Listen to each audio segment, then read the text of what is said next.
Thank you so much. What a wonderful discussion today, and a very good evening to all of you. I really enjoyed the discussion. So today I'm not going to be speaking as a governor or a marketing consultant. I'm going to be speaking on as a parent. And just like Mr. Biju said, as a wife too, as a mother, I think the mindset should develop from home, like many of you pointed out. How much ever academically you try to incorporate those ideas in the schools or colleges, and how much ever technical education you give the children. I'd like to share a small example that happened in my house. My son is 11 years old, and he came home one day and he said, "Mama, I want to put a lemonade stand." And this is during the COVID lockdown in the apartment. And he came with this idea of wanting to do something creative, wanting to do an activity. So he said, "I wanted to put a lemonade stand, the infamous lemonade stand." So I said, okay. And then I just let it go. I just gave him time to soak in that thought. I just thought he was joking. And I just wanted to wait for some time till he came back to me with some more inputs. The next day, he came back again and said, "Mama, I told you about the lemonade stand. Can I do it?"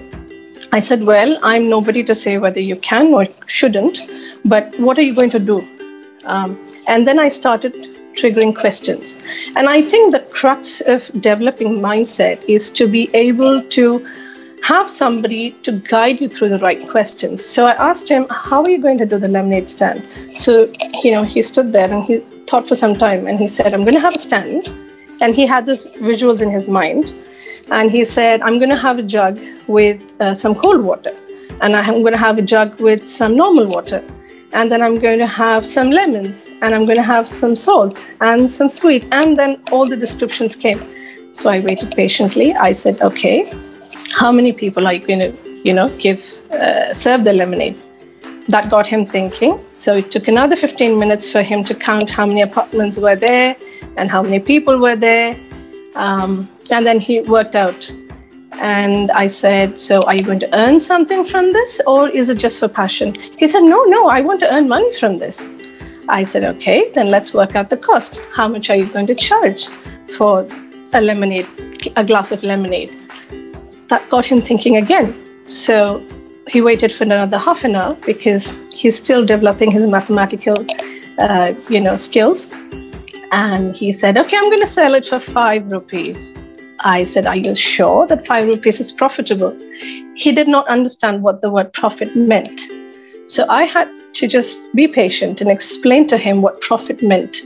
So, the discussion went on for an hour. And just like Mr. Biju said, the reasons wives in India are uncomfortable and the reason mothers are uncomfortable is you don't know the concepts at home, because we come from a culture that is so rooted in government jobs and paid jobs, and describe that as to be economically secure, because we are so scared to get out of our comfort zone and to find other avenues to gain income. Whether if you're a woman, absolutely, that's a different topic altogether. So I think whether you're, irrespective of caste, creed, the sex, the gender of the student, familiarizing students with simple concepts right from beginning, from primary school onwards, into how businesses are structured, how they contribute to the economy, how secure it can be.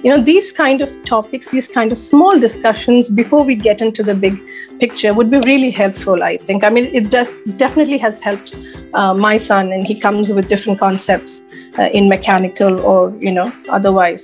So I think from a parent's view, if we can encourage all parents to read, we are in Rajagiri Media, there's lots of articles to read, simple things that people can grasp, and incorporate that into the children, I think they start becoming more confident. Thank you. I think my time's up.